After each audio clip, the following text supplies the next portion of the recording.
So as men, uh, how do we best support not only our own personal development from learning from women, but also the development of women globally?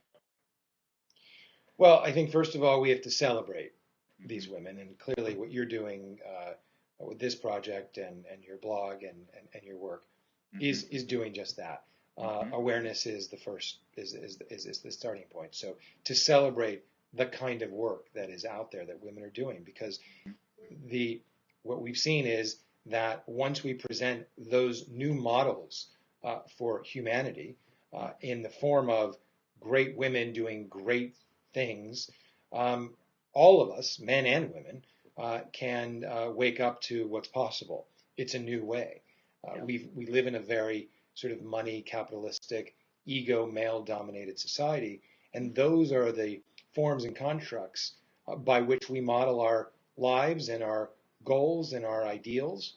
Um, so I think the more we can support these kinds of stories, Hmm. these kinds of people and paths, then I think that it's going to free up all of us to seeing what that there's maybe a new way, not a better way, because then it becomes sort of this resistance friction point, and then you get sort of armies lining up against each other, saying Yeah. my way is better than your way, Right. but that there's a new way, another way Yeah. that wasn't seen before. Yeah.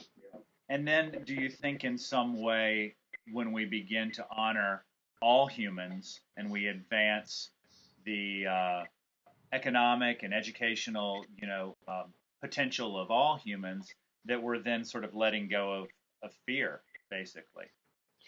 Well, I look at fear a little bit differently. I think fear is not something to fear, right? Fear is something that is innate to our biology, to our evolutionary being. Um, it's not a question of will we ever wake up to a day or a moment or a stretch in our life where we won't experience fear. No, I think that's actually a wrong notion. Fear is part of it, but experiencing the fear and embracing the fear will more likely not cause us to resist the fear, Hmm. which will then result in some type of action in order to run away from the fear, which inevitably spirals out in some violent type Yeah. of action, whether that Yeah. violent action is physical or it's uh, monetary or it's legal or it's power, whatever it might be. So Yeah. I think it really is about embracing it. And this is obviously a much more Buddhist perspective, I suppose, or teaching in that it's, suffering is the path Hmm. to uh, enlightenment or the path to waking up.